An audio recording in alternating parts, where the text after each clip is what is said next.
She was the daughter of the revolution and one of the most secretive figures of the 20th century.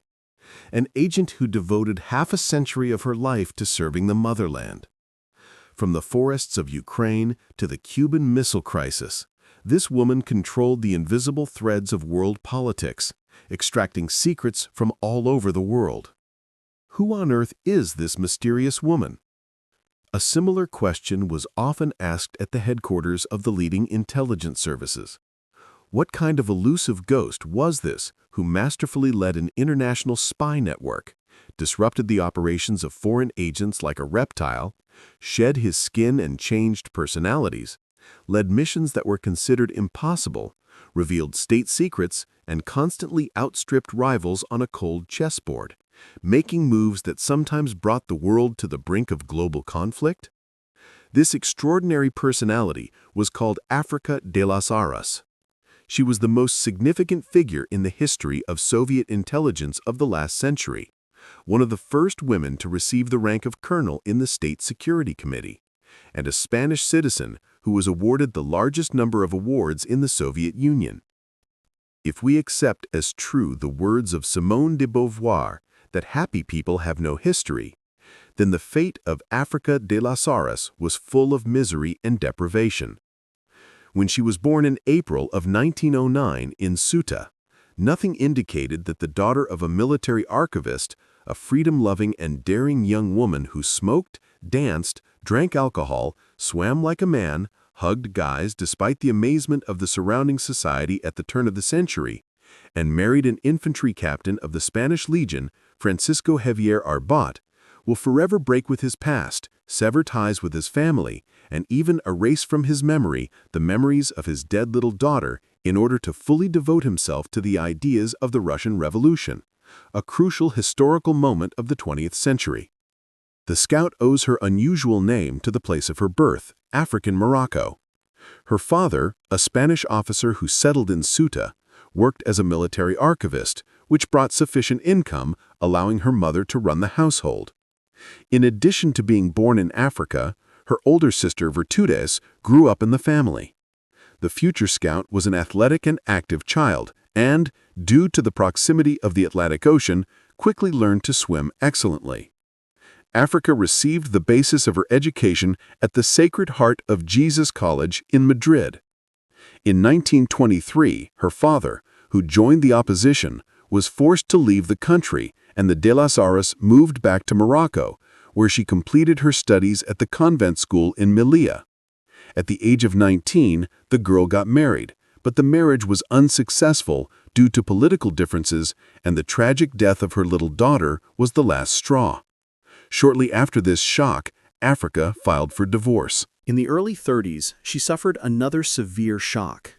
Her beloved father died. Africa returned to Spain with her mother and sister. The girl's dreams of higher pedagogical education did not come true. In order to provide for her family, she had to get a job as a weaver at a textile manufactory. In her spare time from grueling work, Africa studied painting and art history at the San Fernando Academy of Fine Arts. Among her acquaintances of that period were such famous creative personalities as the artists Pablo Picasso and Salvador Dali, as well as the poet Federico Garcia Lorca. Soon de las Heras joined the Communist Party, and her first serious test awaited her in 1934 when unrest and preparations for a miners' uprising began in the province of Asturias. Africa was tasked with providing communications between rebel groups and delivering weapons. To reduce the risk of arrest and a thorough search, she transported pistols and prohibited literature dressed in monastic garb. The uprising was soon suppressed, and those who escaped death and arrest, including Africa, were forced into hiding. According to some reports, she was still serving a prison sentence from where she was able to escape with the outbreak of the Spanish Civil War in 1936. "Neither the years nor the difficulties of the struggle have shaken my faith," she said. "On the contrary, difficulties have always been an incentive, a source of energy in further struggle." Africa, along with her mother, fought on the Republican side. At this time, she met vigilante Ramon Mercader, with whom she allegedly began a close romantic relationship. In 1937, Ramon's mother, Caridad Mercader, who fully shared her son's communist beliefs, and was an agent of the NKVD, introduced Africa to representatives of Soviet intelligence.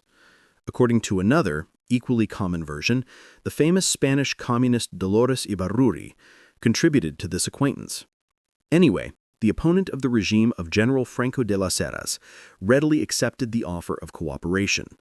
The center decided to test the abilities of Africa, which was given the first pseudonym, Patria, homeland. Her first mission was to transport a large sum of money from Paris to Berlin. Africa was traveling by train under the guise of a Canadian citizen.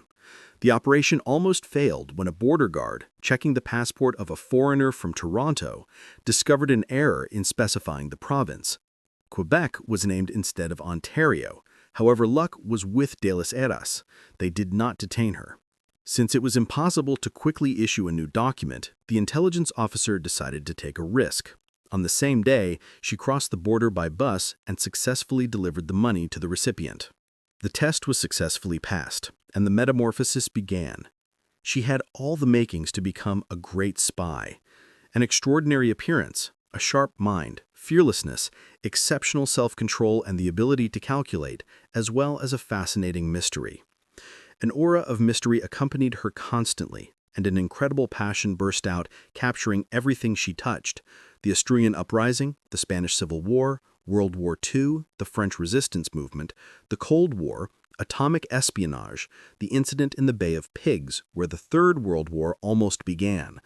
The whole world was not enough for her, as well as the many names under which she acted, using various legends: an investigator, a fighter, a secretary, a translator, a radio operator, a fashion designer, a partisan, a cleaner, an antique dealer. She was like a Russian Matryoshka doll with countless inner personalities.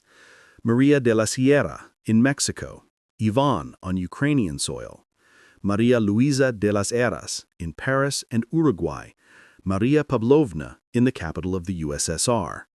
A woman with 1,000 faces, 1,000 women joined in one. One of the most classified stages was the operation to eliminate the disgraced revolutionary Leon Trotsky.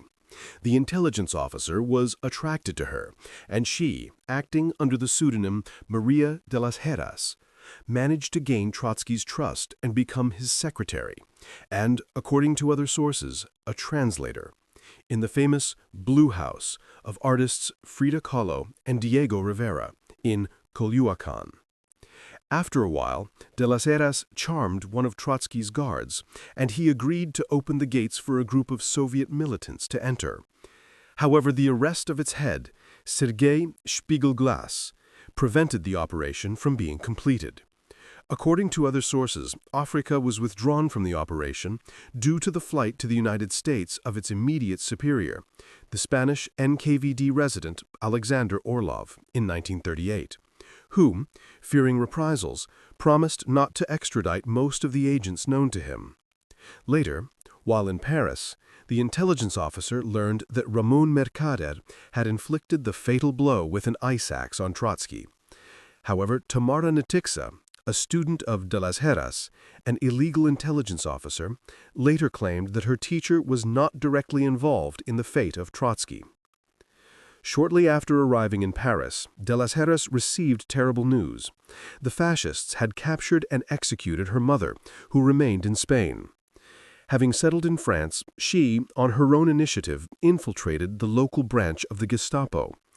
While working there as a cleaner, she obtained a plan for the distribution of local Jews to concentration camps. Thanks to this information, thousands of human lives were saved. Some of the people included in the blacklist were quickly transported from France, through Spain and Portugal, to safe countries. After that, it became too risky to stay in Paris, and the intelligence officer went to the Soviet Union. Having arrived in the USSR, Africa did not waste time in vain. She mastered various types of small arms and received the honorary badge Voroshilovsky Shooter. De las Heras took Soviet citizenship, settled in a communal apartment, and began intensive study of the Russian language. Her official place of work was one of the textile mills. With the outbreak of World War II, Africa immediately asked to go to the front. She was enlisted in a separate motorized rifle brigade of the NKVD Special Forces, where at first she worked as a field nurse. This event caused the fearless woman real jubilation. In 1942, the intelligence officer brilliantly mastered the skills of a radio operator. She was waiting for a responsible mission as part of the Winners Partisan Detachment under the command of Dmitry Medvedev. Africa had to urgently master the technique of skydiving. On the night of June 16, the group was landed near the West Ukrainian station Tolstoy Les. Acting under the name Maria Pavlovna, or Marusia, the radio operator mostly worked in tandem with the famous intelligence officer Nikolai Kuznetsov. According to the memoirs of her colleagues, de las Heras, who was frail in build, courageously carried a heavy radio transmitter on herself, considering the walkie-talkie to be her key weapon. She always had a pistol, a knife, and 2 grenades with her to take her own life if captured by the enemy. I solemnly swore that I would not surrender to the enemy alive, and before I died, I would detonate the transmitter, quartz, and ciphers with grenades, she said. Fortunately, she did not have to resort to drastic measures, but another personal tragedy awaited Africa. Her fiancé, a Belarusian officer, died in battle. Intensive work helped the scout to survive the loss. In the forests near the Ukrainian city of Rivne, the radio operators of the Winners were divided into 3 groups and began working simultaneously on different frequencies. At the same time, only one group transmitted reliable information, while the rest sent misinformation to the fascist interceptors of radio messages. Africa was considered the best radio operator and was appointed assistant to the platoon commander. It was she who was entrusted to keep in touch with the detachment of General Sidor Kufpak during his famous raid into the Carpathians. The scout calmly endured the lack of sleep. There was no time to rest because the detachment kept in touch with 30 combat groups, and the excruciating hunger that pursued the Winners for a whole year. The only thing she suffered from was the cold. To keep warm, de las Heras put on as many clothes as possible and wrapped herself in a padded jacket.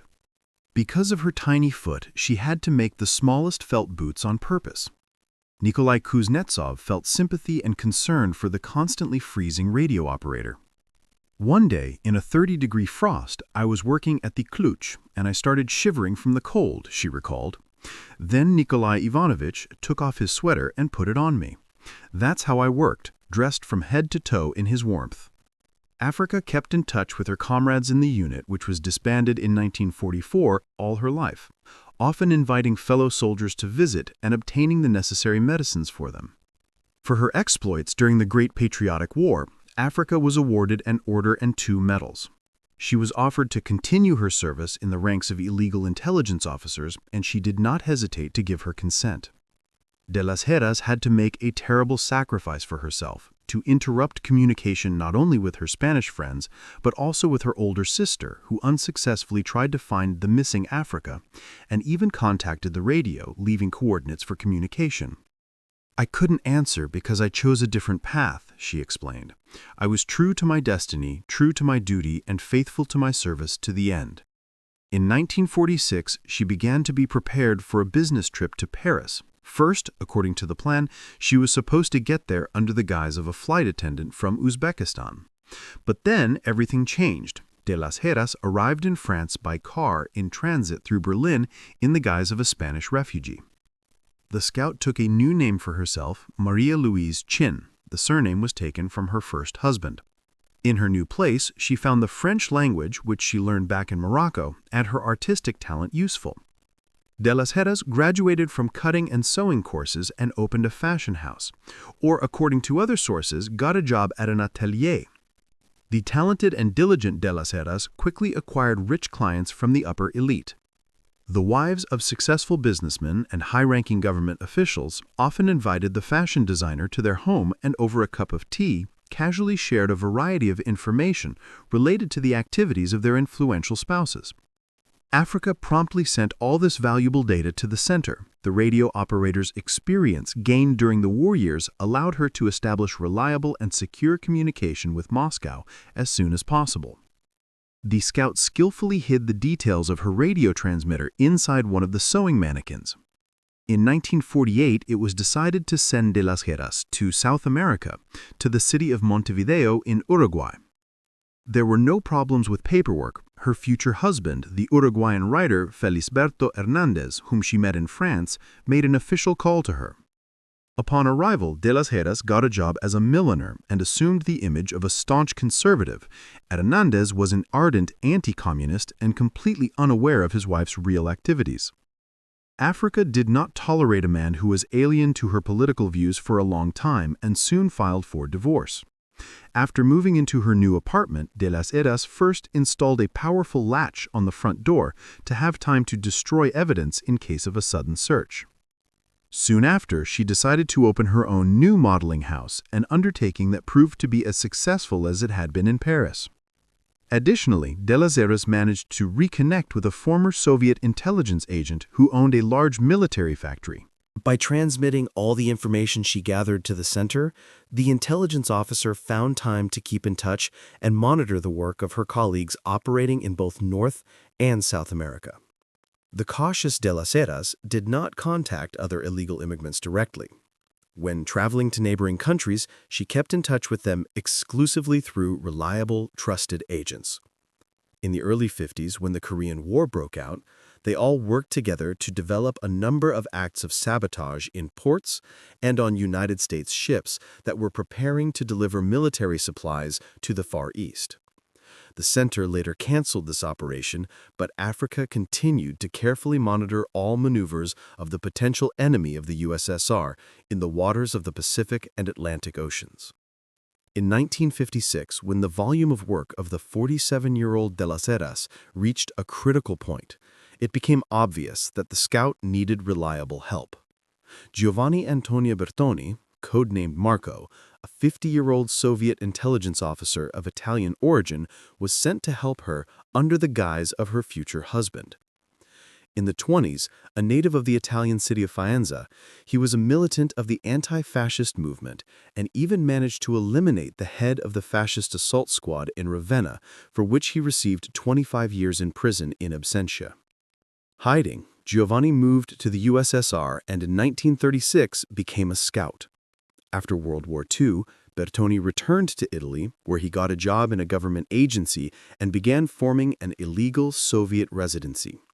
He acted cautiously, but still came to the attention of counterintelligence. Having had a motorcycle accident, the police found secret documents during his inspection. The scout managed to escape from the hospital, urgently returned to the USSR, and began preparing for a trip to Uruguay. The fact that he was going to marry a complete stranger did not bother Bertoni at all. He agreed to this adventure without delay, adding that one does not dance the tango alone. Africa herself was not surprised by this decision of the center. She calmly accepted the news that her husband would become her immediate superior. In early June 1956, de las Heras went to meet her betrothed in the Italian city of Genoa. The scout brought with her a book with a yellow cover and a white handbag from which a red handkerchief was visible, the signs by which Bertoni recognized her. That's how two ideological intelligence officers met, who were to live and work side by side for 8 years, and very soon, real, sincere feelings flared up between Africa and Giovanni. The couple opened an antique salon, which they received money for from the treasury of the center. In contrast to the role of Africa, her husband acted in a more intimate way for himself, an adherent of socialist views.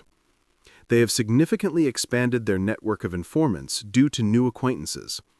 It became clear that the cost of the salon would pay off quickly when ambassadors, high-ranking officials, representatives of the local elite, and wealthy industrialists began to appear among the clients.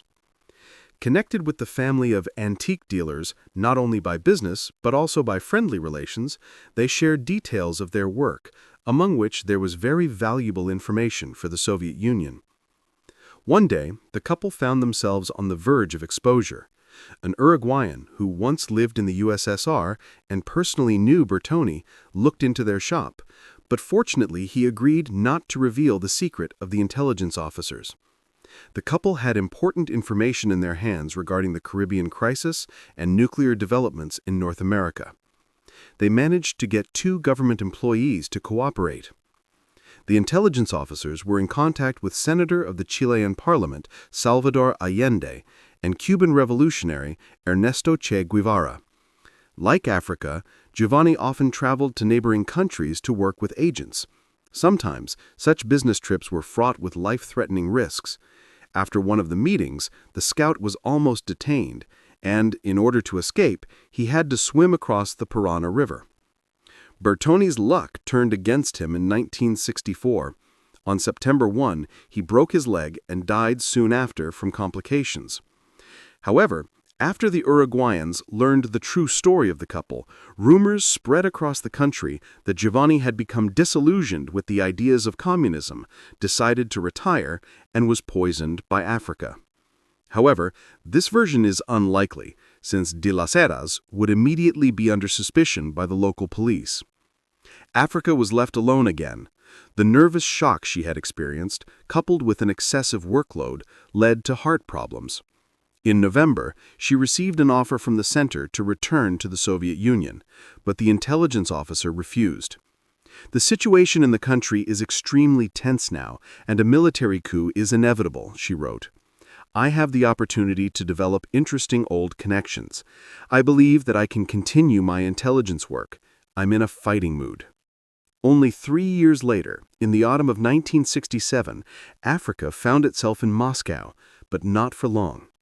Over the next 4 years, she was sent on 3 trips abroad, the details of which are still kept in the strictest secrecy.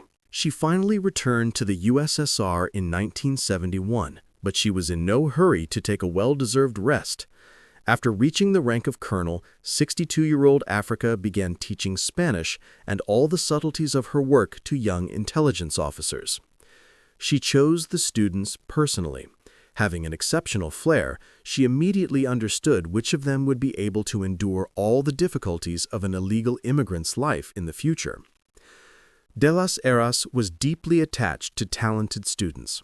She was happy to welcome them to her apartment, bought books, taught them how to draw still lifes, and gave them personal jewelry.